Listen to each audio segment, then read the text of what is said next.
जे तू ना फड़दा। जय गुरु जी। संगत जी, गुरु जी का बहुत बहुत शुक्राना है कि आज उन्होंने मेरे को अपना सत्संग शेयर करने का मौका दिया है। गुरु जी के चरणों में कोटि कोटि प्रणाम और उनका हर पल शुक्राना। कितना शुक्राना करे हम उतना कम है। गुरु जी की संगत तो हर संगत की झोलियां भरी हुई हैं। ऐसा कोई भी नहीं है जो किसी सत्संग से या किसी ब्लेसिंग से गुरु जी से छूटा हो। आप गुरु जी के पास जाना शुरू करते हैं, आप ये सोचते हैं, आप अपनी बड़ी लंबी चौड़ी लिस्ट लेके जाते हैं कि मैं आज गुरु जी के साथ ये बात करूंगा, ये करूंगा। But Guru ji knows better कि आपकी लिस्ट उन्होंने कहाँ से शुरू करनी है और कहाँ से आपको क्या ब्लेस करना है। हम अपना दिमाग लड़ाते हैं, पर उन चीजों की यहाँ पे जरूरत नहीं है। I would like to thank Guru ji first of all for keeping me in his शरण ऑलवेज। क्योंकि गुरु जी के जाने के बाद आप संगत जी, जो मेरा एक्सपीरियंस है, मेरी लाइफ जर्नी जब गुरु जी के साथ जुड़ी, जब से शुरू हुई है, मेरा ये एक्सपीरियंस है, जब आपकी कोई सच्ची पुकार ऊपर जाती है तभी इस मंदिर के दरवाजे आपके लिए खुलते हैं। और मेरे साथ भी यही हुआ था। गुरु जी आपकी जिंदगियां तो बदल ही देते हैं और आप एज अ पर्सन भी आपको बिल्कुल टोटली चेंज कर देते हैं।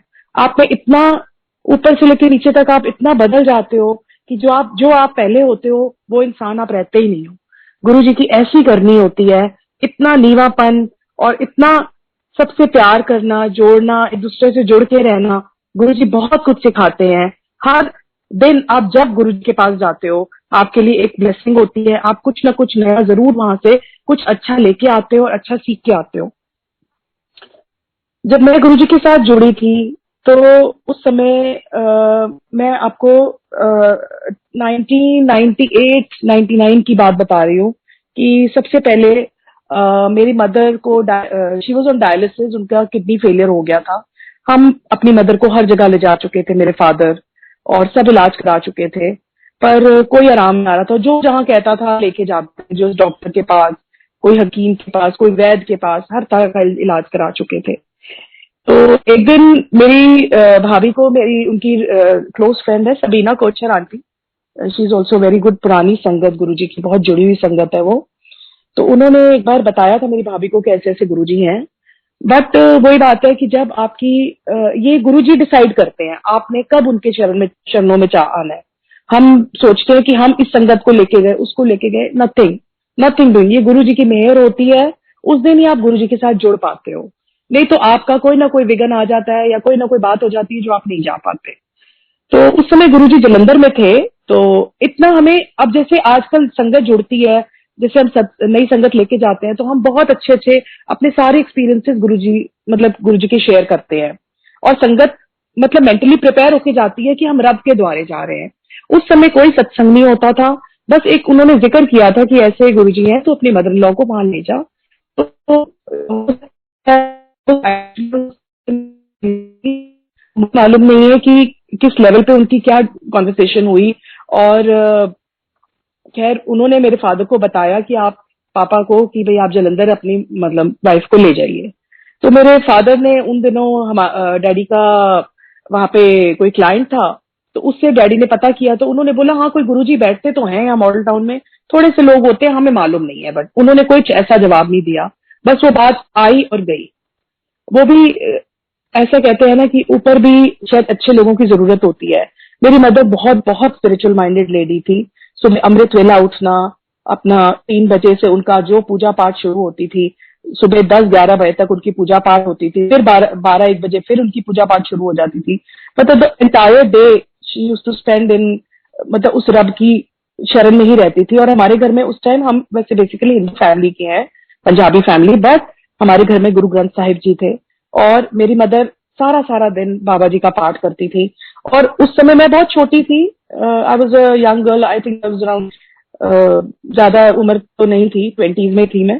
तो मम्मी बोलते होते थे कि मैंने आज ये वाक देखा, आज ये वाक निकला, जो आज हम गुरु जी के सत्संग में सुनते हैं, जो शब्द चल रहे होते हैं, जो अब वो बानी मैं तब भी सुनती थी। पहले इतनी समझ नहीं आती थी, पर गुरु जी ने बहुत कुछ सिखाया है उस बानी में। मेरी मदर बोलती थी कि गुरु ग्रंथ साहब जी में पूरा पूरा रस है, पूरा जो आपकी जिंदगी, आपकी ऊपर नीचे आगे पीछे जो भी जिंदगी है आपकी, उसके बाद क्या है लाइफ, ऊपर क्या लाइफ है, सब कुछ गुरु ग्रंथ साहिब जी में लिखा हुआ है। तो श्री गुरु ग्रंथ साहिब जी का बहुत हमारे घर में था, और शब्द कीर्तन बहुत सुनते थे हम लोग। तो मदर ऐसे उन पे मेहर थी कि वो डायलिसिस करवाने जाती थी, और वो अपना शब्द गुटका लेके जाती थी, गुटका साहिब पढ़ती थी। डॉक्टर्स हैरान होते थे कि इस लेडी के साथ कोई बहुत बड़ी कृपा है। मतलब लोग चीखे मारते हैं, शोर मचाते हैं डायलिसिस के टाइम, मेरी मदर के 3-4 घंटे कैसे बीतते थे उनको खुद को नहीं पता लगता था।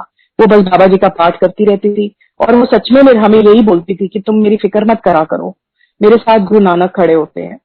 तो मैं तो ये मानती हूँ कि जब आपको गुरु जी की कॉल, आप चाहे जाए या ना जाए गुरु जी के शरण में, मंदिर पहुंचे चाहे नहीं पहुंचे, आपके ऊपर कृपा तब से ही शुरू हो जाती है जब आपको गुरु जी की फर्स्ट कॉल आती है।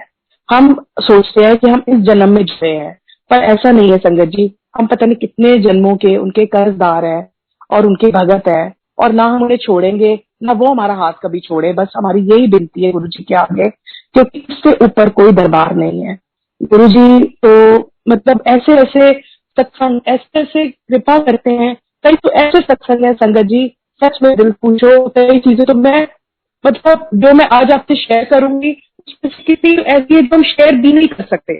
मतलब इतने पर्सनल सत्संग होते हैं, और गुरु जी ऐसी ऐसी कृपा करते हैं कि मतलब उसके लिए तो कोई वर्ड्स है ही नहीं। आप सोच नहीं सकते कि ये काम हो सकता है। तो इम्पॉसिबल को पॉसिबल करके गुरु जी ने बहुत बार दिखाया है। तो हमें उनसे प्रमाण मांगने की कोई जरूरत नहीं होती है कि आप प्रूफ करके दिखाओ। आपने अगर सच्चे मन से टोटल सरेंडर किया है ना, तो आपका वो काम जो भी अगर आपके लिए अच्छा है तो गुरुजी जरूर आपकी झोली में डालेंगे। ये तो 100% श्योरिटी है। सच में रब से प्यार करना, सरेंडर करना, मेरे को, मैं ठीक है, मैं भी बहुत स्पिरिचुअल माइंडेड थी, अपने मदर के उस पे बहुत थे हम लोग, बट रब से सच्चा प्यार करना मेरे को गुरुजी ने सिखाया है। कि पहले तो हम डर की पूजा पाठ करते थे, नहीं आज हमने सुबह जोत जलानी, ये करना है, पर ये सब से गुरुजी ने ऊपर निकाल के कि आपने कैसे अपने रब के साथ जुड़कर, मतलब एक फेथफुल ह्यूमन बीइंग की तरह कैसे आपने अपना तन मन सरेंडर करके गुरु जी के चरणों में बैठना है, और कैसे आपने अपनी पुकार उनके आगे रखनी है। और आप देखो आपकी कैसे नहीं सुनते गुरु जी। गुरु जी बहुत बड़े बड़े, बहुत बड़ी बड़ी ब्लेसिंग दे सकते हैं, उनमें उसमें कोई शक नहीं है। बस, और एक अनमोल चीज जो गुरु जी हम सब दिल्ली वालों के लिए दे गए हैं, वो गुरु जी का आश्रम है।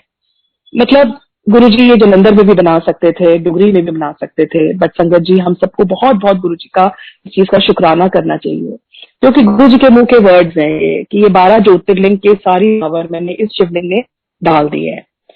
ये जब हाँ, ह्यूमन फॉर्म में जब गुरु जी थे उस समय, चोले में जब गुरु जी थे, सॉरी, तो उस समय एक बार मेरे अंकल गुरु जी के पास मत्था टेकने गए थे। तो शाम का टाइम था, उस टाइम थोड़ी संगत होती थी, 8-10 लोग बैठे होते थे। तो एक दिन लास्ट बस जब गुरुजी ने समाधि लेने से पहले कि आपको मैं नया सत्संग सुना रही हूँ, ये मैंने कभी शेयर नहीं किया, तो अंकल खड़े हुए थे पीछे, जैसे अंकल के आगे गुरुजी कैबिनेट के ऊपर बैठे होते थे थोड़ी देर के लिए। शुरू के 1-1.5 घंटा गुरुजी वहां बैठते थे, तो संगत लाइन में लग के अपना मत्था टेकती थी। तो उस टाइम 7-8 लोग थे, तो मेरे अंकल के आगे एक मियाँ बीबी खड़े थे, और वो गुरुजी के आगे मत्था टेक रहे थे। तो गुरुजी बोलते एक को थे, सुनाते 10 को थे। कई बारी वो आदेश सबके लिए होता था। तो ये आपने उस चीज को लेना है, परसीव करना है कि आपने, मतलब you have to be so attentive in that दरबार। आपने अपना सब कुछ सुध बुध खो के गुरु जी के ऊपर कॉन्सेंट्रेट करना है। तो आप उनसे जो वो कह रहे हैं ना, आप पक्का लेके जाओगे उनका आदेश। तो मेरे अंकल के सामने गुरु जी ने ये बात कही थी कि कोई बड़े बंदे जाया करो, बड़े बंदे के में सब कुछ पा देता है, उठे उठे जाया करो। और गुरु जी को पता था मैं समाधि लेने वाला हूँ, ही न्यू एवरीथिंग, कि आई थिंक पहले की बात है। तो गुरु जी ने ये आंटी थोड़ी वॉइस ब्रेक हो रही है आपकी। आप ठीक है अंकल? हाँ जी, अब ठीक है आंटी। हाँ, तो अच्छा, तो ये तो गुरु जी का हमारे में बहुत ब्लेस्ड दरबार मिला है। और गुरु जी की कई बातें हैं ये कि जरा बाहरों भी निकल जाएगा, दोनों भी मैं ब्लेस करांगा। अब ये जो लॉकडाउन के टाइम हम कितने परेशान शुरू में होते थे कि हम मंदिर कैसे जाएंगे, हमारा रूटीन है, हमारी सांस में गुरु जी का मंदिर और गुरु जी का है, पर गुरु जी ने एक दिन भी कोई कमी नहीं छोड़ी। तो ये तो गुरु जी का मैं आपको सॉरी, तो ये गुरु जी ने एक दिन भी ये महसूस नहीं होने दी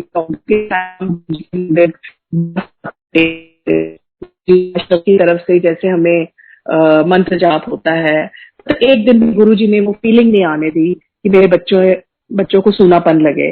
और सच में मंदिर के बाहर से भी जब माथा टेकते थे तो पता था मेरा रब बाहर खड़ा मेरे इंतजार कर रहा है, और मैं माथा टेक के I used to feel complete. कभी मेरे को ऐसा महसूस गुरुजी ने नहीं होने दिया। और बाकी अपना सत्संग आप शेयर करूंगी। जब हम पहली बारी, फिर हम उसके बाद 2000 जैसे 1999 में तो माय मदर एक्सपायर्ड, और उस समय वहां पे ये एक सत्संग, वो जो मैं मॉर्निंग में जैसे अपने बच्चों को स्कूल भेजती थी ना, तो उस समय मैं जैसे बाबा जी का कीर्तन शुरू कर देती थी, तो गुरुजी तो मेरे को मिले नहीं थे उस टाइम। तो वहां पे एक शब्द आता था, एड आती थी बीच में, ये पीटीसी चैनल में मैं बाबा जी का देखती थी, तो बीच में एड आती थी, वो वाला शब्द बोलते थे, आज साढ़े गुरु आवना जी। तो ये शब्द मैं हालांकि बंगला साहब बहुत रेगुलर जाती थी और झंडे वाला मंदिर बहुत जाती थी, बट ये शब्द मैंने कभी नहीं सुना था। ये शब्द से मैं इतना जुड़ती थी, हालांकि वो 2 लाइनें ही आंटी बोलती थी और वो ऐड आती थी, और मैं सोचती मैं कहीं से ढूंढ के लाऊंगी। मुझे नहीं पता था मेरा गुरु मेरी पुकार कर रहा है, और ये शब्द उस आंटी ने गुरुजी के लिए ही गाया था। तो ये बाद में आके मुझे पता लगा यहाँ पे। फिर उसके बाद 2006 में हमें गुरुजी की फिर से कॉल आई, और गुरुजी उस समय जब हमें पता लगा तो मेरे अंकल को जैसे किसी इनके क्लाइंट ने भी बोला, फिर मेरी सिस्टर ने भी एक बोला कि उनकी कोई फ्रेंड्स हैं, वो मतलब ऐसे ऐसे गुरुजी के पास लेके गए हैं उन्हें, और उनके फादर को उस टाइम कैंसर था, तो आप भी, मेरे को उसने बोला कि आप होके आइए। तो आई वेंट देयर। बस संगत जी, मैं अपनी मदर की डेथ के बाद बहुत शैटर्ड हो गई थी, और ये सोचती थी कि मेरे को एक गुरु की तलाश है। और सच में मैं ये सोचती थी कि चलो मेरे को कोई गुरु नहीं मिलेगा ना, तो मैं एक दिन ना, मेरे को आसाराम बात में थोड़ी समझ आ गई, तो मैं अपने अंकल को बोलती कि चलो मैं आसाराम जी को बना लूंगी। तो जब आसाराम जी का प्रॉब्लम आई थी, तो मेरा कह रहे थे देख देखो कैसे गुरु जी ने बचाया है, तो तुम भी पीछे लगने लगी थी। तो ये गुरु जी की मेहर होती है, अगर अच्छी सोल हो, आप अच्छे से कनेक्टेड हो, तो नहीं देंगे आप आ रहे हैं नहीं आ रहे, ये पूरा संसार ही गुरु है, हमें कोई मठ नहीं लाने की जरूरत, क्योंकि बनाया ही उन्होंने है ये दुनिया। तो उसके बाद हम जैसे गुरुजी के पास जैसे मैंने एंटर किया, तो जो चीज मेरी आत्मा ढूंढ रही थी, जो कीर्तन मैं सुनती थी बचपन से, वो शब्द कीर्तन वहां चलते थे, और गुरुजी का ऑरा ऐसा था कि बस मुझे ही रहा था। मैं तो सोच भी नहीं सकती थी कि इतने सुंदर गुरु, और मतलब ऐसा ऑरा, ऐसा दरबार, इतना डिसिप्लिन, सारे इतनी elite people were sitting there, मतलब it was such a beautiful darbar. I have no words, I am short of words कि क्या गुरुजी की शान, इतनी निराली शान थी गुरुजी की कि मतलब मेरे बयान नहीं कर सकती। तो खैर मैं गई, माथा टेका, हमें नहीं पता था गुरुजी में से फ्रेग्रेंस आती है। हम एक भोले बच्चे की तरह गुरुजी के पास गए थे, और माथा टेक के हम नगर किया, बाहर आ गए। तो मेरे अंकल ने मुझे पूछा, मेरे को जाते समय अंकल ने कहा था कि तुम कुछ बोल के मत आना, जैसे तुम हर समय, तुम्हारा वीकली हर समय तुम झंडे वाला मंदिर और वहां जाती हो, तो I can't take you, because Guruji का दरबार लगता ही रात को था, और उस समय हमें बड़े मंदिर का कुछ नहीं पता था, हमें सिर्फ एम्पायर स्टेट का बताया गया था, और वी वेंट देयर। खैर मैंने वापस गाड़ी में आके बैठ के पूछा अंकल से कि आपको कैसा लगा। अंकल ने कहा बहुत अच्छा लगा, बट आप कुछ बोल के तो नहीं आए। मैंने कहा नहीं, मैं कुछ नहीं बोल के आई हूँ। तो then we notice one thing कि गुरु जी की जो खुशबू है, जो खुशबू वहां आ रही थी, और वही खुशबू हालांकि एम्पायर स्टेट में आपने देखा होगा, बिल्कुल बाहर मेन रोड पे गाड़ियां खड़ी होती हैं, वहीं हम लोग गाड़ी पार्क करके आए थे। वो वहां पार्किंग लॉट में भी वही खुशबू आ रही थी, और हमारे कपड़ों में से भी वही खुशबू आ रही थी। हालांकि ऐसा नहीं था कि हम गुरु जी के बिल्कुल पास बैठे थे, हम दूर बैठे हुए थे। तो ये चीज हमने नोट करी कि गुरुजी की खुशबू हमारे साथ थी। खैर वो रात हम आके सो गए, बहुत अच्छा लगा, बहुत अच्छा लगा, अंकल को भी बहुत अच्छा लगा। और आके सो गए। और वो रात हमें नहीं पता, आज तक हमें समझ नहीं आई वो रात क्या थी। या तो हम गुरुजी के आश्रम मतलब गुरुजी के पास ही रह गई थी हमारी आत्मा, या हम सपने में गुरुजी के साथ थे। हमें आज भी नहीं मालूम कि हम सोए भी थे कि नहीं। तो सुबह उठे, अंकल ऑफिस चले गए। वहां से 12 साढ़े 12 धूप में मैं बैठी हुई थी और सोच रही थी कि मैं कल कहाँ होके आई हूँ, और वो कौन है, जो भी है इस दुनिया से परे है। जो मेरी आत्मा चाहती थी कि मैं गुरु की तलाश करूं, गुरु को ढूंढूं। क्योंकि मेरी मदर एक बात बोलती थी कि गुरु ग्रंथ साहिब जी में लिखा हुआ है, गुरु बिन गति नहीं। तो मैं ये सोचती थी, मम्मी ऐसे बोलते थे, तो आई शुड हैव वन गुरु। मेरे को एक गुरु की तलाश है, जो मैं एक सच्चे पाथ पे मैं अपनी मतलब मेरा ये था कि मैं अपनी जिंदगी को किसी तरह मैंने पार लगाना है। और आज भी संगत जी अब गुरुजी के साथ जुड़े, उनकी कृपा से बहुत साल हो गए हैं। तो बस अब गुरुजी यही है, गुरुजी ने बहुत कुछ दिया, इतनी झोलियां भर के दी हैं कि शायद जिसकी मैं लायक भी नहीं थी वो भी उन्होंने कृपा दी है। बट अब ये लगता है कि गुरुजी अब इस जन्म में हो गया, अब बस ये लास्ट करना, ये बस आप अपना आशीर्वाद रखना और अपने में इसको मिला लेना। तो गुरुजी तो एक बहुत सुंदर और बहुत अच्छा पाथ है। अगर हम गुरुजी के पाथ पे चले, जैसे उनके कहे हुई बातें हैं, अगर हम उन्हें सुने ध्यान से, उनके आदेश, और अगर उन पे चलने की कोशिश करें, तो हम क्या क्या के क्या बन सकते हैं। तो ये चीजें मिलनी और मटेरियलिस्टिक चीजें और ये सब, तो देखो ये तो यहाँ की चीजें हैं। जो गुरुजी बोलते थे, जो मैं देन आया वो कोई मंगदा नहीं, और जो इधर दी चीजें सारी दुनिया पीछे पीछे घूमती है, तो we should emphasize on that. ठीक है, मटेरियलिस्टिक चीजें भी जरूरत है, वो तो गुरुजी बैठे हैं ना, सब कुछ देंगे, सब कुछ करते हैं। अगर आप गुरु की संगत हो ना, उनकी शान निराली है, आप अपने आप आपको अपनी शान के मुताबिक देंगे। आप उन्हें छोटा, हम छोटा कर देते हैं उनसे मांग के, तो हमें मांगने की भी जरूरत नहीं है। सॉरी संगत जी, मैं बीच में अपना सत्संग छोड़ के कहीं और पहुंच जाती हूँ। अच्छा, फिर अंकल को नेक्स्ट डे मॉर्निंग में धूप पे बैठे बातें सोच रही कि क्या, तो मेरे अंकल का मेरे को फोन आता है कि पता नहीं वो जो रात वाले बाबा जी हैं तुम्हारे, वो पता नहीं क्या कर रहे हैं, मुझे तो कुछ समझ में नहीं आ रही है। तो मेरे को खींची जा रहे हैं और मैं कोई काम नहीं कर पा रहा, मेरा दिमाग इतना परेशान हो रहा है, मेरे को ऐसे लग रहा है मैं अभी भाग जाऊं उनके पास, मैं पूछूंगी क्या कर रहे हो आप मेरे साथ। तो मैं हंसने लग गई। तो मैंने कहा अच्छा सुनो, अभी मत जाना, वो दरबार में शाम को लगता है, तो अभी मत चले जाना, तो अभी जाओगे तो मेरे को भी लेके जाना। तो मतलब जो मांगे ठाकुर अपने से सोई सोई देवे। गुरुजी ने मेरे दिल की बात पढ़ ली, क्योंकि मैं गुरुजी को कह रही थी, गुरुजी मैं अकेले नहीं आ सकती इतनी दूर, मैं पंजाई बाग रहती हूँ, मैं इतनी दूर अकेले कैसे आऊंगी रात के टाइम आपके पास, तो अगर मेरे अंकल मानेंगे तो ही मैं आऊंगी। तो महाराज ने ये सुना और मेरे को अपने चरणों में लगाया। और मेरे को एक लाइलाज बीमारी थी जब मैं I was 14-15 years of age, जिसका नाम है सोराइसिस, आज की डेट में बहुत कॉमन है। मैं totally I was on steroid.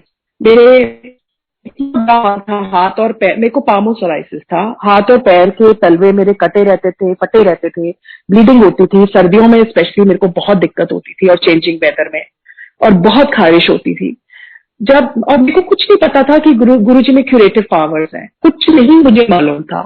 हम एक छोटे बच्चे की तरह बस गए थे कि हमें गुरु मिल गया है, गुरुजी मिल गए हैं, और बहुत सुंदर है दरबार, बहुत चबर चलते हैं, बस वहां बहुत पॉजिटिविटी है, हम इसलिए मतलब गुरुजी के पास जा रहे थे। There was no looking back. उस दिन से जब मेरे अंकल ने जाना शुरू किया, गुरुजी की मेहर से हम जाते रहे, और वो जो सोराइसिस मेरी बीमारी थी, वो आई थिंक 2 या 3 लंगर प्रसाद मैंने किए होंगे। वो बीमारी मेरी कहाँ छू मंतर गुरुजी ने करी मुझे नहीं मालूम। आज भी मतलब इतने साल हो गए उनकी मेहर से वो बीमारी मेरे कभी इरप्शंस नहीं हुई है। और गुरुजी यूज्ड टू से 90% मैं अपने ते लेना, 10% भोगने पैंदे हैं, बट वो 10% भी मेरे रब ने अपने पे लिए, और मेरे को कभी महसूस नहीं होने दिया। मेरे अंकल को और मेरे को कई बार बहुत मेरे को कॉम्प्लेक्स आता था, मैं पार्टीज में जाती थी, अपने हाथ पैर छुपाती रहती थी किसी तरह करके, कोई देख ना ले, कोई क्या कहेगा, कितनी मतलब डर्टी फीलिंग आएगी मेरे हाथ देख के, मेरे पैर देख के। पर गुरुजी की इतनी मेहर, उन्होंने बिन बोलिया सब कुछ जानता, उनको मैंने कभी कुछ नहीं कहा था ना, कभी गुरुजी ने पता नहीं, मैंने तो दिखाया भी नहीं था जैसे कि कोई पर्पसली दिखा रहा है। मैं तो बस गुरुजी के पास जाती थी, मत्था टेकती थी, शब्द कीर्तन, ठीक है, मेरे बहुत आंसू गिरते थे गुरुजी के पास जाके, क्योंकि वही शब्द मैं बंगला साहब भी सुनती थी और वही शब्द गुरुजी के पास भी सुनती थी, पर I don't know what was I think that was the process of cleaning my inner soul. तो अंदर हम पाप के भरे हुए लोग होते हैं जब हम गुरु की शरण में जाते हैं, और वो कैसे हमारी सफाई करते हैं, कैसे हमें चमकाते हैं, वो उनको पता है। उनको कितना उस टाइम कितना पेन होता है, कितनी लेबर करनी पड़ती है। तो गुरुजी ने फिर मेरे अंकल को बैक प्रॉब्लम बहुत रहती थी, लोअर बैक में बहुत दर्द रहती थी, वो जमीन पे ही बैठ सकते थे। वो भी गुरुजी ने छुमंतर कर दी कुछ दिनों के अंदर। आई हैड फ्रोजन शोल्डर, वो भी मेरा कैसे गुरुजी ने बिना मेडिकेशन कुछ नहीं, मैंने बस गुरुजी के पास जा रही थी। और जब मैं 5 घंटे वहां बैठती थी, 4 घंटे 5 घंटे जो भी, वो 5 घंटे मेरे को इतनी भी पता भी नहीं लगता था कि मेरे को फ्रोजन शोल्डर है। दिन में भले मेरे को दर्द होती थी, बट वहां जाके मेरे को कोई दर्द नहीं होती थी। ये गुरुजी की कृपा है। और गुरुजी ने बहुत बार हमें दिया, प्रमाण दिया कि मैं अंतर्यामी हूं। पर हम ऐसे भोले बच्चे गुरुजी के, ऐसे ना समझ कि उनको समझ ही नहीं पाए। हम जाते थे, उनके लंगर देखते थे, उनके जूते देखते थे, उनके कपड़े देखते थे। अब जिस दिन मेरी सिस्टर आती थी, मैं उसको पूछती थी, अच्छा आज गुरुजी ने क्या पहना हुआ था, आज कौन से कलर की जुतियां थी, आज लंगर प्रसाद में क्या था। इट वॉज वी वर मतलब हम अपने, हमें समझ ही नहीं थी कि हमारा गोल्डन पीरियड हम क्या कर रहे हैं, हम कहाँ पे इस चीज को खत्म कर रहे हो। शायद वो कहते थे, गुरुजी कहते थे, बम्मड़ भूसे चे तुसी फंसे हुए हो। तो उसी में ही हम फंसे हुए थे। सच में हमें गुरुजी ने समझने ही नहीं दिया कि मैं रब हूं। उन्होंने बहुत बार प्रमाण दिया। अब मैं आपको इसके ऊपर एक छोटा सा सत्संग गुरुजी का सुनाऊंगी, जो समझने में बहुत बड़ा है। अगर हम उस समय समझ जाते तो शायद बड़ा कुछ गुरुजी से उससे जल्दी जल्दी समझ लेते। एक दिन मेरे अंकल बहुत जैसे व्रत वगैरह बहुत रखते थे, तो उनका उस दिन एकादशी का व्रत था। और उन्होंने मेरे को फोन किया कि मैं ना ऑफिस से सीधा गुरुजी के पास जा रहा हूँ, तो आप मेरे लिए आलू, he used to have this potatoes, नमक वाले आलू बना के आप रख देना, तो मैं आके आई विल हैव मैं व्रत खोलूंगा अपना। मैंने कहा ठीक है। तो ही वेंट देयर। अब मैं कई बार नहीं जा पाती थी क्योंकि बच्चे बहुत छोटे थे और वहां बच्चे ज्यादा अलाउड नहीं थे। हालांकि गुरुजी की मेहर से मेरे बच्चों को कभी किसी ने मना नहीं किया था कि आप मत लेके आइए, बट लगता था कई बार कि चलो हफ्ते में एक बार ले जाओ, रोज रोज नहीं। तो I think it was Thursday जब अंकल गए थे। तो गुरुजी ने, होता सिस्टम ये था, पहले आप चाय प्रसाद पियोगे, चाय प्रसाद के बाद आप फिर सत्संग जब खत्म होता था तो लंगर लग जाता था। तो लंगर के लिए जब लंगर लगता था तो सब चटाइयां बिछती थी और आमने सामने संगत हो जाती थी। तो मेरे अंकल फटाफट जब चटाइयां उन्होंने बिछानी शुरू करी तो मेरे अंकल बाहर जाके खड़े हो गए कि मैंने लंगर तो करना नहीं है, मेरा व्रत है, तो मैंने चाय प्रसाद पी ली है और गुरुजी को क्या, किसी को क्या पता लगेगा। तो ये बाहर जाके खड़े हो गए, बस मैं तो माथा टेकूंगा। फर्स्ट राउंड का जब फर्स्ट राउंड खत्म होता था तो संगत बाहर जाके हाथ धो के आती थी और गुरुजी से आज्ञा लेती थी। तो आज्ञा वाली लाइन में मेरे अंकल सबसे आगे फर्स्ट नंबर पे खड़े हो गए जाके। किसी सेवादार को नहीं कुछ पता था कि मेरे अंकल चुप करके साइड पे हो गए, उन्होंने लंगर नहीं किया, किसी को नहीं पता था। बट उनको क्या पता था कि रब बैठा है हमारे सामने। हमें तो यही चीजों में हमारे में कमियां थी। मेरे अंकल ने जब गुरुजी के आगे माथा टेका आज्ञा लेने के लिए, तो अंकल ने जैसे ही माथा टेका, गुरुजी ने ध्यान से उनको देखा और अंकल जब खड़े हुए, गुरुजी ने उनको बोला, तू लंगर नहीं कीता? गुरुजी ने कहा, इन्होंने कहा नहीं गुरुजी, क्यों नहीं कीता? तो देन ही सेड कि गुरुजी मेरा ना आज एकादशी दा व्रत हैगा। कहते कोई व्रत नहीं होंदा, सब ढोंग होंदा है, जा जाके लंगर कर, कोई लोड़ नहीं ए चीजां सोचन दी। मतलब जैसे एक पिता अपने बच्चे को डांट के फटकार के उसको समझाता है और उसको सही रास्ता दिखाता है, मेरे अंकल को गुरुजी ने रास्ता दिखाया।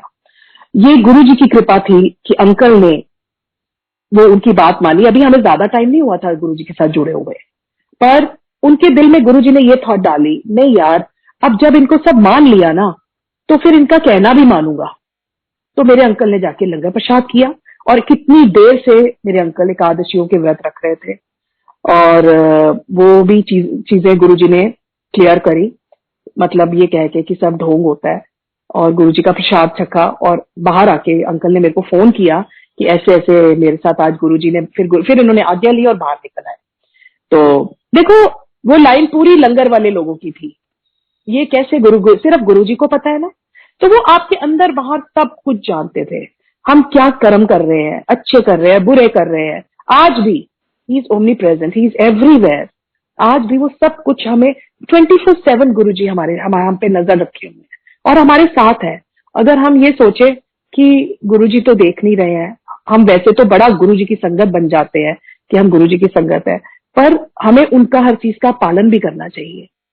मतलब हमें, including me, I am not saying कि like for this is for every one of us. हम इतने बड़ा गुरु है, उन्होंने हमें कुछ समझा होगा तो हमें अपने शरण में रखा ना, तो हमें भी तो उनकी उम्मीद पे पूरा उतरना है। तो ये हमें प्रोसेस में अपने आप को भी हेल्प करनी है कि हमने कैसे गुरु जी के साथ जोड़ के उनके चरणों में रहना है और कैसे पूजा करनी है उनकी।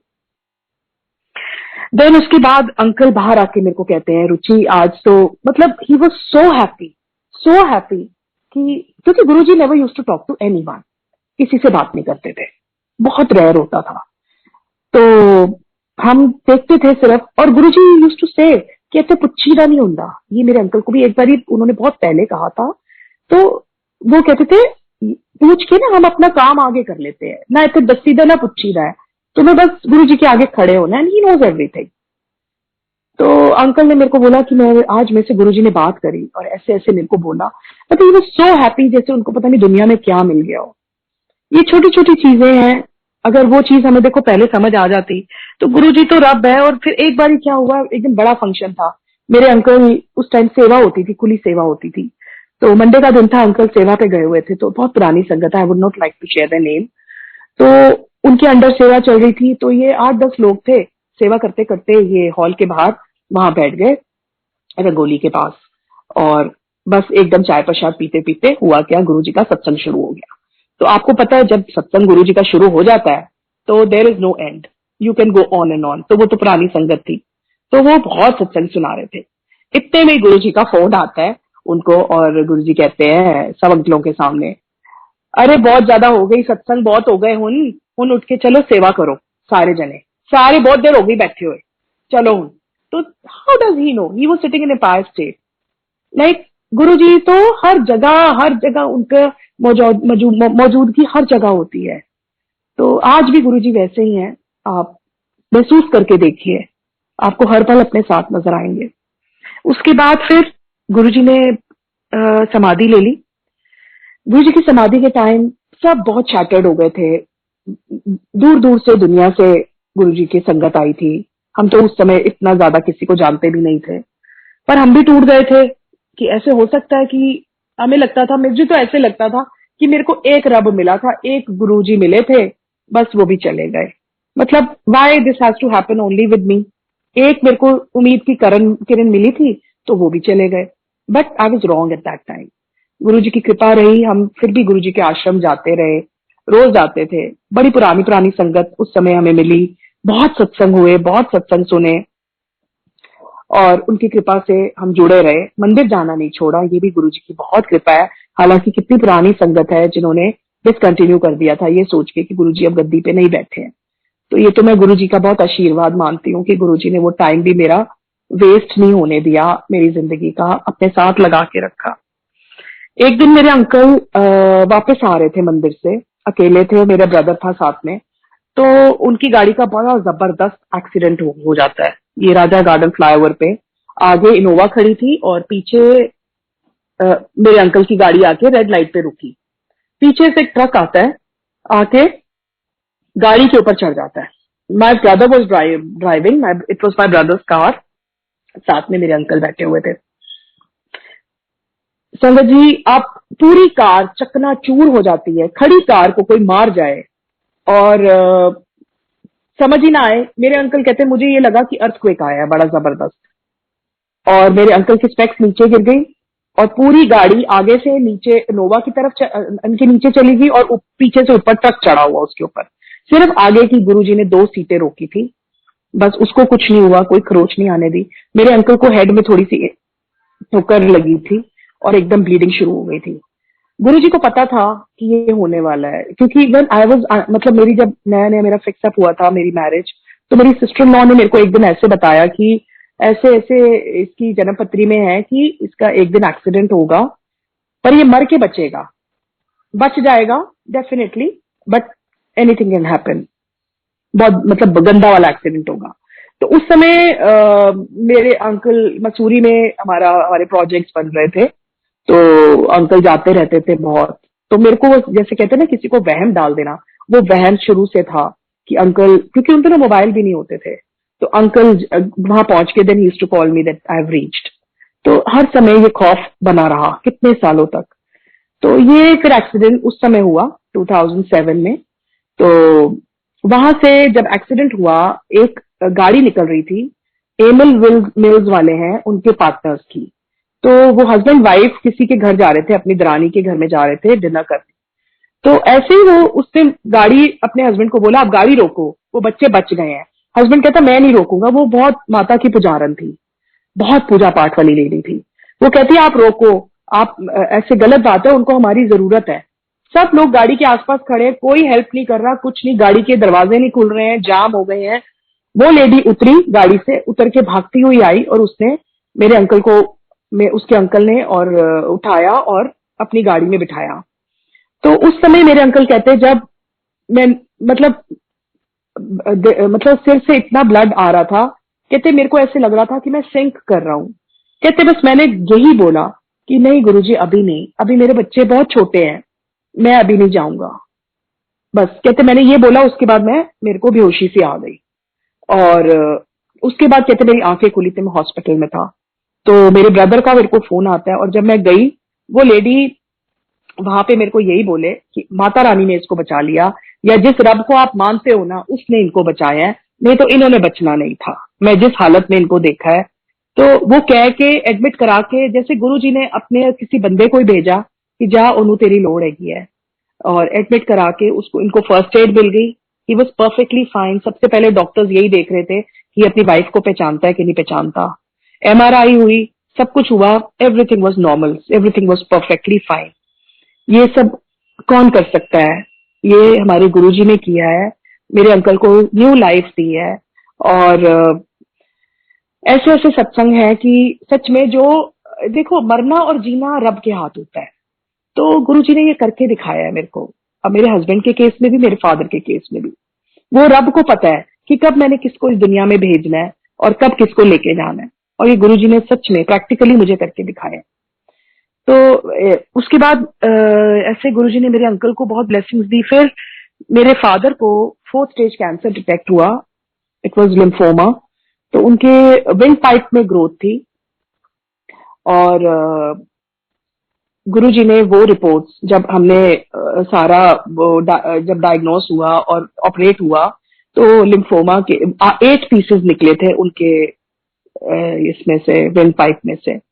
तो वो जब उन्होंने टेस्ट किया था, जब ऑपरेशन से पहले टेस्ट किया था, बायोप्सी की थी, तो पॉजिटिव आई थी रिपोर्ट्स कि they are malignant. Then after the operation we had taken these reports and these samples to another hospital. पहले ये हार्ट एंड लंग में थे, उसके बाद हम लोग वहां पे लेके गए थे, क्योंकि हम लोगों को बहुत, we were depressed, my brother and myself, की ये हो ही नहीं सकता, हम गुरु जी की संगत है, ये हो ही नहीं सकता कि ये मेलिग्नेंट हो। तो उसने कहा मैं दूसरी जगह लेके जाऊंगा। वो फिर वही रिपोर्ट्स और वही पीसेज लेके गया वहां पे, this thing, Rajiv Gandhi cancer institute. तो वहां पे जाके फिर से उन्होंने बायोप्सी करी, सारा कुछ किया, तो उसमें नेगेटिव आया। 2 दिन में गुरुजी ने वो रिपोर्टें नेगेटिव करके दिखाई। फिर हमने डॉक्टर से वहां पूछा कि डॉक्टर साहब, एक रिपोर्ट पॉजिटिव कह रही है, एक नेगेटिव कह रही है, so where do we stand? उन्होंने कहा आप एक डिटेल स्टडी है वो करवा लो, उसको कोई बीट नहीं कर सकता। हमने फिर उसी को ही कराया, और रिपोर्ट्स फिर भी नेगेटिव गुरुजी ने करके दिखाई। तो ये गुरुजी की लीला तो अपरंपार है, वो क्या नहीं कर सकते। उसके बाद मेरे फादर को 3-4 साल गुरुजी ने ब्लेस किए, और हालांकि हमने कीमोथेरेपी भी कराई। वही बात है ना, हम टोटली सरेंडर नहीं करते हैं, which is very very wrong. मेरे फादर को जब बाद में पता लगा, उन्होंने कहा तुम्हें मेरी कीमो नहीं करानी चाहिए थी, जब सब कुछ ठीक आया था, तो दिस वाज रॉन्ग। खैर, तो उसके बाद फादर को जब मैं आपको एक ये सत्संग शेयर करूंगी, जब मेरे फादर हार्ट एंड लंग में थे, वहां पे आईसीयू में थे उस समय, उस समय डायग्नोस नहीं हो पा रहा था कि इनको हुआ क्या है। उनको सांस चढ़ती थी, और जब वेंटिलेटर लगा जब सॉरी ऑक्सीजन लगाते थे तो ठीक रहते थे, जब जैसे ही उतारते थे थोड़ी देर बाद उनको फिर से प्रॉब्लम शुरू हो जाती थी। तो कहीं भी डायग्नोस नहीं हो पा रहा था। तो फिर हार्ट एंड लंग वाले पूरा अपना कर रहे थे सारा। तो वहां पे दो हमें, जैसे अब आप हॉस्पिटल के बाहर बैठे हो, कितने कितने दिन लग जाते हैं, भगवान सच में गुरुजी किसी को इनके पल्ले ना डाले। तो बाहर दो संगत हमें मिली, वहां संगत में दो लोग थे जो अब संगत है, बहुत पुरानी संगत बन गए हैं वो भी, और बहुत गुरुजी को मानते हैं। तो वहां पे वो लोग मिले हमें, और उन्होंने उनके साथ हमने फिर गुरुजी का शेयर किया, सत्संग किया। बहुत, एक तो संगत ऐसी थी, आज वो यूके में है, उनकी बिटिया, वो 1.5 महीने से आई थिंक उसकी mother she was on ventilator, और सारे फंड्स खत्म हो चुके थे, बहुत दिक्कत में थी बेचारी। उसको जब हमने कहा तो वो उसी दिन गुरुजी के पास होके आई, रात को लंगर करके आई। और जो जहां उसको बिल्कुल ना उम्मीद थी, कोई उम्मीद नहीं थी कि उसकी मदर, उसको लग रहा था कि बचेगी, क्योंकि she was also on ventilator. तो उसकी मदर कुछ दिन बाद, शी वॉज अलाइव ना, हाँ, she went back home I think 3-4 साल के बाद फिर उनकी डेथ हुई थी। एंड जो एक लड़का हमें मिला था, अभिषेक अंकल, उनकी भी मदर का यही प्रॉब्लम थी, बहुत ज्यादा दिक्कत थी। उनको भी गुरुजी ने ऐसे ही ठीक किया, बहुत फंड उनके भी लग चुके थे, और ऐसे ही बस। और वो लड़की हमें बताती है, मोना आंटी, वो उस समय मेरे को बोलती थी कि रुचि आंटी, मैंने उसको लाइट ऑफ डिविनिटी दी थी कि आप ये पढ़ो यहाँ बैठ के अपनी मदर के लिए। तो वो सारा दिन, वो रात को भी वहीं रहती थी। वो कहती थी मैं 1.5 महीने से यहाँ पे ही हूँ। तो उसको, मेरे को उसने बोला कि आंटी आप मानोगे, जब मैं ये पढ़ के एक दिन अपनी मदर को अंदर आईसीयू में मिलने जा रही थी, तो वहां पे ना ये रूल था कि आईसीयू में जाने के लिए आपको ना लैब कोट पहनना पड़ता था, पूरा कवर करना पड़ता था अपने आप को, ऐसे अलाउ नहीं करते थे। तो कहते I was wearing the lab coat and I saw the doctor coming out of the ICU. तो मैं डॉक्टर को देख रही हूँ और डॉक्टर के अंदर से गुरुजी निकल रहे हैं।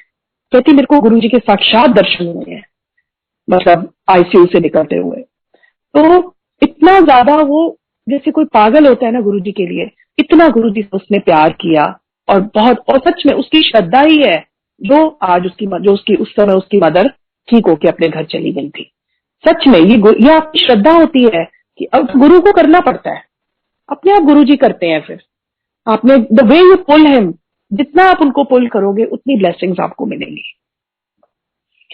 तो ये सत्संग मैं आज शेयर करना चाहती थी। मैं बहुत कम ये, जैसे कि कैसे गुरुजी ने अपनी संगत। अच्छा, फिर एक दिन ना मैं वहां पे बैठी हुई, जब मेरे फादर उस टाइम वहां पे हॉस्पिटल में थे, तो मैं वहां पे मंदिर में बैठी बहुत रोती थी। और बहुत, फिर मैं आप आज भी जाके देखना आती लंग में, मैं सोचती थी हमारे गुरुजी की फोटो नहीं लगी हुई यहाँ पे। मैंने मतलब जब अपने पापा को ठीक करके लेके गई तो मेरे दिल किया कि मैं वहां फोटो लगा दूं। तो मेरे ब्रदर ने बोला नहीं ऐसे मत कर, यू डोंट नो, लाइक यहाँ पे ऐसे निरादरी नहीं हो। कुछ देर बाद फिर मैं गई, कुछ महीनों बाद पापा के चेकअप्स के लिए, तो वहां पे गुरुजी की फोटो लगी हुई थी। देखो क्या चीज है जो गुरुजी नहीं सुनते। हर चीज आपके मन की हर मुराद पूरी करते हैं। फिर उसके बाद एक बार फिर मेरे फादर राजीव गांधी में भी एडमिट हुए, वहां भी गुरुजी कल्याण करने पहुंचे थे। वहां पे क्या हुआ कि ऐसे ही एक आईसीयू में ही था, तब पापा आई थिंक उनकी आईसीयू में थे, आई don't remember, he was in there only, admitted there for 1 day. So I was in ICU I think. तो उस दिन उनका कीमो हुआ था या क्या हुआ था, आई डोंट रिमेम्बर। तो it's been a long time now. तो वहां पे एक संगत, मतलब एक आदमी था जो पापा बताते थे कि मैं 2 दिन से उस आदमी को देख रहा हूँ, वो टोटली लाइफ सपोर्ट पे था, उसका इतना बुरा हाल था। वो कहते, मेरे फादर, हम जाते थे फादर को मिलने, वो कहते इसको देख देख के मेरा दिल इतना वो होता है बेचारा, मतलब वो अधमरी जिंदगी वो जी रहा था। और उसके घर वाले 1.5-2 महीने से वहां पड़े हुए थे। मतलब ये हाल था कि उनका घर भी आई थिंक बिक गया था, इतना पैसा उनका लग चुका था और कोई उम्मीद नहीं थी। तो फिर एक दिन मेरे ब्रदर बाहर बैठा हुआ था, तो उसने उनके साथ गुरुजी का सत्संग शेयर किया। तो उसका बेटा कहने लगा मैं जरूर जाऊंगा गुरुजी को मत्था टेकने। वो गया गुरुजी के पास, और जब उस समय 4 जनों की जैसे थाली मिलती थी, उन दिनों हलवा प्रसाद नहीं मिलता था, लड्डू प्रसाद मिलता था। गुरुजी के टाइम पे भी हम लड्डू प्रसाद ही खाते थे। तो लड्डू प्रसाद उसने अपना जो उसका वाला लड्डू था उसने पॉकेट में अपने डाल लिया और हॉस्पिटल सीधा पहुंचा वो। और वो लड्डू प्रसाद मेरे फादर ने अपनी आंखों से देखा कि वो लड्डू प्रसाद उस अपने मुंह में डाल रहा है और धीरे धीरे करके उसके उसी समय प्राण चले गए। मतलब मेरे फादर कहते हैं कि मैंने जो वो चीज देखी ना कि वो बंदा 2 महीने से शायद गुरु जी के उस लड्डू प्रसाद उस ब्लेसिंग की वेट कर रहा था कि वो कब मुझे मिले और मेरी मुक्ति हो। तो गुरु जी ने उसको मुक्त किया उस दिन, उसकी प्रॉब्लम से, उसकी परेशानियों से। और वो लोग भी बहुत सेटिस्फाइड थे क्योंकि वो उनको पता था कि अगर ये ठीक हो भी गया ना तो ये अधमरी जिंदगी है। तो Guru ji knows the best what he has to do for your sangat sorry. तो ऐसे मेरे फादर का भी लास्ट स्टेजेस जब थे तो गुरुजी ने मेरे को 2011 में आके कह दिया था, यही दिन थे, इन्हीं दिनों में मेरे डैडी 2013 की बात है, मेरे डैडी हॉस्पिटलाइज थे। तो 2011 में जब पापा का कैंसर गुरुजी ने ठीक किया था, उसके बाद 2008 में या 9 में हुआ था उनको कैंसर। तो 11 में Guruji came, this is before Diwali, he came in my dream and I was sitting with Guruji बड़े मंदिर के दरबार में बैठी हुई थी। गुरुजी ने मुझे अपने पास बुलाया, बिठाया और मेरे को कहते हैं कि ए दिवाली निकल जाओगी, अगली भी निकल जाओगी, उस तो बाद में पापा नु ले जाना है। तो he told me the exact time and I was so much attached to my father. So he knew कि I have to prepare her for this thing. So he gave me ample of time कि मैं अपने पापा को जाके मिल सकूं, उनसे प्यार ले सकूं, प्यार दे सकूं। और बस वो गुरुजी का कहने की देर थी और मैं कोई मौका नहीं छोड़ती थी अपने पापा के पास जाने का, उनको मिलने का। मतलब गुरुजी को हर बच्चे का पता होता है कि किसमें कितनी स्ट्रेंथ है, क्या है, कैसे करके वो उसको चीज को लेगा। तो Guruji he knows how to handle things, वो अपने आप हमारी जिंदगी को हैंडल करवा देते हैं। तो वही हुआ 2012 में दिसंबर, मतलब नवंबर में दिवाली थी, डैडी का तबीयत खराब होनी शुरू हो गई और he was in Rajasthan eight that time. तो फिर धीरे धीरे करके जैसे ज्यादा हो गई तो जनवरी में आई थिंक फरवरी ही got admitted, February first week ही गॉट एडमिटेड, 20-25 दिन हॉस्पिटल में रहे। तो वहां पे उसके बाद मतलब गुरुजी 3rd of March गुरुजी उनको अपनी शरण में ले गए। और मैं सोचती थी कि मैं कैसे रहूंगी, कैसे होगा, बट बस वही था, हमारे मोह ममता अपने पेरेंट्स को खींचती है। पर ये पता था मेरे फादर को, मेरे ब्रदर को पता था कि अगर ये ठीक हो भी गए, डॉक्टर्स बोल चुके थे, तो ये हर 15 दिन में एडमिट होंगे। तो गुरुजी अपनी संगत को कभी रुलने नहीं देते, इतनी मेहर करते हैं, उनको पता है मैंने कैसे समेट लेना है। तो गुरुजी ने उनको अपने चरणों में समेट लिया। और जब मैं उनकी डेथ हुई थी तब मैं रोती हुई जा रही थी रास्ते में, तो मेरे अंकल मेरे को चुप करा रहे थे और कह रहे थे कि तुझे याद होगा जब हम नए नए जुड़े थे तो एक दिन, बड़ी पुरानी संगत है, उन्होंने सत्संग में ये कहा था कि जब मेरी संगत इस दुनिया को छोड़ के जाती है तो मैं अपना बहुत बड़ा जहाज, सोने का जहाज लेके आता हूँ अपनी संगत को लेने के लिए। और 2 दिन पहले ही संडे को फादर एक्सपायर हुए, Friday night I got a dream कि my brother is saying that papa is no more and I am saying you telling a lie, तू झूठ बोल रहा है। मैं बाहर अपनी बड़ी सिस्टर को बाहर लेके जाती हूँ और कहती हूँ देख, वो बड़ी सी, मेरे को इतनी बड़ी आसमान में सोने का जहाज नजर आया जिसमें पापा बैठे हुए थे। जैसे अब अपनी बड़े बड़े सोने का महल था, उसके बाहर वो जहाज खड़ा था और उसमें मेरे पापा बैठे हुए थे। तो जैसे हम अपनी जैसे विला के बाहर खड़ी कर लेते हैं गाड़ियां, तो ऐसे वो पार्क हुआ था वहां पे। तो मेरे अंकल ने मेरे को फिर वही कहा कि तुम्हें वही तो दिखाया था गुरुजी ने कि मेरा सोने का जहाज है, उसी में तो पापा बैठे हैं, तो he is in safe hands.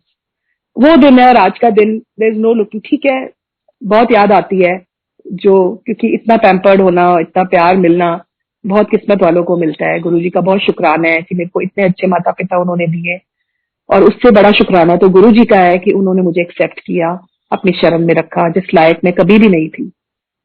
उसके बाद ये मेरे फादर का सत्संग था। और बाकी जर्नी तो देखो बच्चों के साथ, बच्चों का तो ऐसे गुरुजी ने ध्यान रखा है। मैं जब जुड़ी थी गुरुजी के पास, उन दिनों सत्संग बहुत होने शुरू हो गए थे। जैसे जब गुरुजी की समाधि के बाद धीरे धीरे संगत बढ़ने लगी, बहुत मतलब मल्टीप्लाई होने लगी। एंड ही यूज्ड टू से कि एक टाइम आएगा मैनू टीवी च देखोगे। और सच में अब देखो, अब गुरुजी को उन दिनों भी जब बड़े फंक्शंस भी अब होते हैं तो हर जगह हर पॉइंट पे हमें टीवी लगवाने पड़ते हैं ताकि संगत जहां भी बैठी है उसको गुरुजी के साथ रूबरू हो सके, अच्छे से उनका ब्लेसिंग ले सके, उनको हर कोने का मतलब अंदर का नजर आए कि गुरुजी की गद्दी नजर आ रही है। तो मतलब इतनी अच्छी फैसिलिटीज कौन कर सकता है, कौन सोच सकता है। देखो गुरुजी के आश्रम में इतनी अच्छी हर तरफ से हर चीज को सोच समझ के किया जाता है जो कहीं नहीं आप सोच सकते। ये उस गुरु की मेहर है जो संभाल भी रहे हैं, ये वो गुरु की मेहर है जो कैसे वो अपने बच्चों को सोझी देते हैं कि ऐसे कीजिए, ऐसे करिए, और बेस्ट से बेस्ट गुरु जी कर रहे हैं। तो बच्चों का तो मैं तो सत्संगों में बहुत जाने लग गई थी और गुरु जी के साथ जुड़ती जा रही थी, और बच्चों को गुरु जी के आसरे छोड़ के जाती थी कि गुरु जी अब इनके बोर्ड हैं, अब आपने देखना है। अब रोज ही हमारा तो रोज ही सत्संग होते थे और हम सत्संग में जाते थे और गुरुजी की मेहर से बच्चों ने टॉप करना शुरू कर दिया। मतलब इतनी कृपा रही, गुरुजी ने हर पल साथ रहे। मेरे बेटे ने अपना स्कूल टॉप किया, heritage Basant Kunj. He topped his school, then he got into this Hansraj college, जो वो बेस्ट कॉलेज इसका इकोनॉमिक्स ऑनर्स करा। उसके बाद गुरुजी ने इसको MIM में भेजा, पेरिस भेजा MIM करने के लिए। वहां भी बहुत अच्छा रहा, बेस्ट रहा इसका, बहुत अच्छा एक्सपीरियंस रहा। फिर इसको ये था कि मैंने इंटर्नशिप बेस्ट में करनी है, नहीं तो मैंने आई कम बैक। अच्छा, इंटर्नशिप करनी वहां जरूरी थी 18 मंथ्स की। तो इसको ये जब गया था, ये सबसे छोटा था क्योंकि इसके पास कोई वर्क एक्स तो था नहीं। इसकी क्लास में जितने लोग थे सब बड़े बड़े थे और उन सबके पास वर्क एक्स था, तो उनको फटाफट जॉब्स मिल रही थी, इंटर्नशिप्स मिल रही थी। तो ये बहुत डिप्रेस हो जाता था, मम्मा मैंने इतनी पढ़ाई करी है बहुत अंदर से। तो मैं हर समय गुरुजी से लड़ती रहती थी, परेशान होती करती थी गुरुजी को कि गुरुजी आपके आश्रय मैंने बच्चे को भेजा है, अब आप देखो कैसे करना है। तो गुरुजी एक दिन ऐसे ही मेरे पास ड्रीम में आए, बैठे, मैं गुरुजी के चरणों में बैठी हूँ तो मेरे को कहते हैं, गुरुजी ने बोला मॉर्गन। तो मैं next morning I got up and I told my husband and my son कि गुरुजी मॉर्गन कह के गए हैं। तो देन ईशान टोल्ड मी, मम्मा what Morgan, which Morgan, there are 2 Morgan, this one is Morgan Stanley, one is JP Morgan. मैंने कहा बेटा I don't know, he just said Morgan. तो अगेन अब ये बच्चे तो आपको पता है वो हो जाते हैं थोड़े से। तो मैंने कहा तू सब में अप्लाई कर जहां जहां निकल रहा है। तो ये हल्के में करता ही नहीं था, इसको होता था मैं बेस्ट से बेस्ट। खैर ये गुरुजी की प्रेरणा थी और देखो संगत जी वही हुआ, गुरुजी ने इसको दोनों मॉर्गन्स में इंटर्नशिप्स कराई हैं 6 मंथ्स की। He is got a very very good CV by the grace of Guruji. सब कुछ वो है। हम कहते हैं हम कुछ नहीं है, कुछ नहीं है, ना हमारी कोई औकात है करने की, ना हमारी कोई समझ है।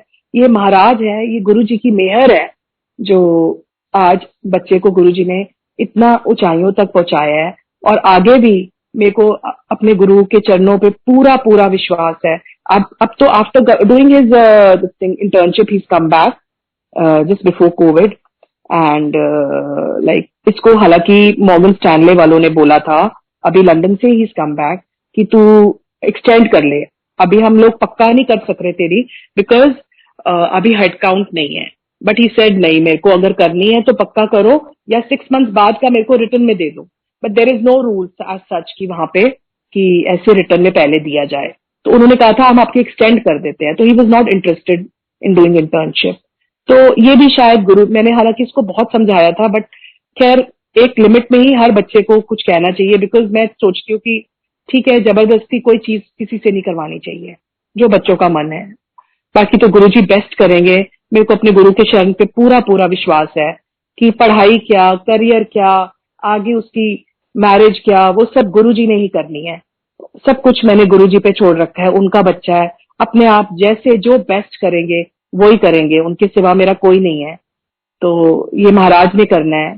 और आज गुरुजी कहते थे कि सत्संग करन वाला, सत्संग सुनन वाला सब दा कल्याण होता है। तो आज संगत जी आप ये मत सोचिए कि ये आप और हम हमारी कॉन्वर्सेशन चल रही है, नहीं, इट्स नॉट दैट। गुरुजी बिल्कुल यहाँ पे बैठे हैं, हाजिर नाजिर है हमारे साथ। और आप ये सोचिए कि हम आज जो भी सत्संग हमने किया है या जब भी करते हैं गुरुजी के शरण में बैठे होते हैं। तो गुरुजी भी सुन रहे होते हैं हमारे सत्संग और हम सबको ब्लेस कर रहे होते हैं। तो आई एम श्योर कि गुरुजी जो जो आज हमने कुछ भी मुझसे गलतियां हुई हो, गुरुजी मेरे को क्षमा करेंगे। और बच्चे का गुरुजी ने ही करना है, उन पे ही बस अरदास है। अभी ही इज गिविंग CFA का एग्जाम, मई में उसका एग्जाम है, he is doing that, and बाकी गुरुजी करेंगे, he knows the best. So I don't want to decide anything for any child of mine. Guruji is going to decide everything. So we need to have total faith and surrender. तो उसके बिना तो कुछ है ही नहीं हमारी जिंदगी में। उसके बाद अच्छा, ईशान का एक और सत्संग में शेयर करना चाहूंगी। My son, I am talking about my son. ये जो पेरिस का इसका कंप्लीट हो गई, इसका पढ़ाई जब कंप्लीट हुई तो ही got the internship in London. तो इसकी पढ़ाई खत्म होने के बाद वहां का वीजा इसका खत्म हो गया था, तो लंदन इसको जाना पड़ा। लंदन का वीजा गुरुजी ने फटाफट इसका लगवाया and he started his internship. अब आ गया उसका कॉन्वोकेशन का टाइम। तो कॉन्वोकेशन एक लाइफ टाइम की चीज होती है जो हर, आई थिंक, माँ बाप और हर बच्चा वेट करता है सारी जिंदगी कि मेरा बच्चा बेस्ट से बेस्ट कॉलेज या स्कूल से पास आउट हो, स्कूल से कॉलेज से पास आउट हो और मैं उसकी कॉन्वोकेशन में जाऊं। मतलब it's a proud moment for everyone, I am sure. तो इसके कॉन्वोकेशन का टाइम आ गया, but he was having lack of time. इसके पास टाइम ही नहीं होता था। ये जब अपनी जॉब कर रहा था वहां, सॉरी इंटर्नशिप कर रहा था, तो इसको यही टाइम नहीं मिला कि मैं अपना जाके वीजा लगवा के आऊं। एक्चुअली कुछ लेट हम लोगों ने भी कर दिया, तो उसको ये लगता था कि ये थोड़ा डाइसी लग रहा है मुझे, मॉम डैड आ रहे हैं कि नहीं आ रहे। तो बट मेरा बहुत मन था अंदर से जाने का। हमने अपना वीजा लगवाया, लास्ट के 15 डेज में ये सब कुछ हुआ, तो हमारा वीजा आ गया। और इसने जब लगवाने गया, अभी सिर्फ 1 हफ्ता रह गया था वीजा लगवाने के लिए। तो ये जब गया, अब पहले तो आई थिंक फर्स्ट अपॉइंटमेंट में, हाँ लंदन, जब लंदन से इसने अपॉइंटमेंट ली तो उस दिन थर्सडे का दिन था। आई थिंक फर्स्ट अपॉइंटमेंट जब इसने ली थी तो he had forgot some document of, इसका कोई जो इम्पोर्टेंट डॉक्यूमेंट था वो ये शायद भूल गया था ऑफिस से जब ये गया था। तो इसको फिर दूसरी, इसने वो अपॉइंटमेंट तो मिस कर दी। फिर नेक्स्ट अपॉइंटमेंट लेने के लिए फिर इसको मैं बोली जाऊं कि बेटा तू, हमारी टिकट्स भी हो गई हैं, सब कुछ हो गया है, तो तू अपना वीजा तो लगवा, तू लगवाएगा तभी हम लोग आएंगे, नहीं तो हम अकेले वहां जाके क्या करेंगे, डिग्री तो तेरे को मिलनी है। तो इसको भी बहुत मन था अंदर से। तो संगत जी 5 या 6 दिन रह गए थे जाने के लिए। इतनी जल्दी किसी का वीजा कभी नहीं आता। मैं उस दिन मंदिर आश्रम में खड़ी हुई थी और रात का टाइम था। यहाँ पे तो आई थिंक आश्रम में 10 बज गए थे, वहां पे इट वॉज अर्ली। तो ये मेरे को कहे कि mama there is no appointment, not even a single appointment, पूरे 1 हफ्ता पूरा फुली पैक्ड है, तो मैं क्या कर सकता हूँ। अब आप लोगों ने डिले कर दिया, अब नहीं हो पा रहा, मैं क्या कर सकता हूँ। तो आई वॉज सो डिसहार्टेंड। मैंने खैर फोन रख दिया। मैं कहा बेटा तू ट्राई करता रही हो, अगर देख। खैर मैं निराश होकर मैंने फोन रख दिया। मैं बैक साइड पे मंदिर में खड़ी हुई थी, गुरुजी के शिवलिंग की तरफ देख के मैंने कहा गुरुजी, बच्चे का एक बार ये जिंदगी में मौका आता है, आप देख लो, फिर जो आप बेस्ट समझो वही करना। मुझे नहीं मालूम हमें जाना या उसका आना ठीक है नहीं ठीक है, डिग्री तो घर भेज ही देंगे वो, बट मन था बहुत कि बच्चे का एक अरमान था या मेरा भी था, अब आप देख लो, तो जो आप बेस्ट समझो। आप मानेंगे संगत जी, मेरे कहने की देर है, मेरे बेटे का उसी समय फोन बजता है और कहता है कि mama I don't know what happened. Appointment सिर्फ 5 मिनट के लिए उन्होंने खोली और जिसमें से 4-5 लोगों ने बैकआउट कर दिया कि हम नहीं आ रहे। सॉरी, मतलब 3-4 डेट्स इसको मिल गई, सिर्फ कह रहा मेरे को 2-3 मिनट के लिए वो खुली थी। I don't know what happened and he picked up the date, earliest date इसने फटाफट पिक करी and he got the appointment and he got the visa on the day he was travelling. On the same day he got the visa and he came to Paris and it was all Guruji's grace and such a proud moment for Guruji also, क्योंकि ये मेहनत गुरुजी की थी जो आज बच्चे को इस लेवल पे वो लेके आए हैं और आगे भी उसका वो ही करेंगे। संगत जी, शेयर करने के लिए तो इतना कुछ है मेरे पास कि कई चीजें तो दिल भी करता है बताऊं, और कई चीजें होता है, कई बार ये होता है कि नहीं ये शायद पर्सनल सत्संग है, शायद गुरुजी का आदेश नहीं है। जब भी गुरुजी का आदेश होगा मैं फिर आऊंगी डेफिनेटली। एंड अच्छा, last but not the least, मेरे को बहुत गंदा वाला भी कोविड हो गया था, जो गुरुजी ने मेरे को ब्लेस करके मेरा कोविड ठीक किया, जहां डॉक्टर्स ने कह दिया था कि anything can happen and we will have to admit like Ruchi. तो मेरे हस्बैंड को बोल दिया था उन्होंने, but by the grace of Guruji मैंने तो गुरुजी के, वो कहते ना, गुरुजी ने बोला हुआ है कि मेरी फोटोआं नाल गल्लां करो, अरदास करो, मेरी फोटोआं भी मतलब तुहानू सब जवाब देंगियां। वही हुआ। उस समय मैं अकेली, गुरुजी मेरे साथ थे कमरे में, और गुरुजी को मैंने कहा था कि मैं कहीं नहीं जा रही, आप यहाँ बैठे हो, मैं भी यहीं बैठी हूँ, आप मेरा इलाज यहीं करोगे। बस 2 दिन के अंदर अंदर, आप मानेंगे नहीं संगत जी, जो रिपोर्टें इतनी बेकार और इतनी खराब थी मेरी, और मतलब ये हाल था कि मेरे प्लेटलेट काउंट्स बहुत कम हो गए थे, और बुरी तबीयत, मेरी तबीयत बहुत बहुत खराब थी। तो वही एकदम ही 1 दिन के अंदर कैसे राइज हो गए, और डॉक्टर कह रही है मेरे हस्बैंड को कि इससे better report I can never never expect. तो ये कौन कर सकता है बताइए? तो ये गुरु जी हैं जो हमारी छोटी छोटी और बड़ी बड़ी हर चीज को समेट के बैठे हैं। नहीं तो पता नहीं, अगर यही शब्द है ना, जे तू ना फरदा साडी बाह सार उलझाना सी, बस यही है हम संगत का, यही है। ये तो हमें, we are so so blessed इस जन्म में कि हमें ये मिल गए। अगर ये नहीं मिलते तो हमें नहीं पता हम क्या होता हमारा। और इतना घोर कलयुग आ गया है। मेरी मदर बोलती थी कि उस समय, आई थिंक 20 या 25 साल पुरानी बात मैं आपको बता रही हूँ, कि अभी तो शी यूज्ड टू से कि श्री गुरु ग्रंथ साहिब जी में लिखा है, अभी तो कलयुग का अंगूठा लगा है, जब पैर लगेगा तब देखना।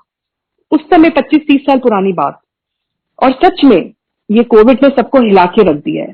पर ये तो इनका हाथ है हम सबके सिर के ऊपर, कि हमें इन्होंने इस टाइम पे भी और हर टाइम पे भी मतलब ऐसे निकाल देते हैं जैसे पता ही नहीं लगने देते। ठीक है, परेशानियां, दुख सुख सबके ऊपर आते हैं, पर ये गुरु जी का हाथ ना कभी छोड़ना। गुरु जी, आप हम सबका हाथ ना छोड़ना। बस यही अरदास है। और इसी अरदास के साथ गुरु जी, मैं आज आपका सत्संग यहाँ तक पूरा करती हूँ। अगली बार गुरु जी ने कृपा करी, मेहर करी, तो मैं जरूर आऊंगी। गुरु जी अपना हाथ सदा अपने बच्चों के ऊपर, सब बच्चों पे, सत संगत पे, सदा उनके सिर पे रखें, और हम सबकी सब भूल चूक माफ करें। जय गुरु जी।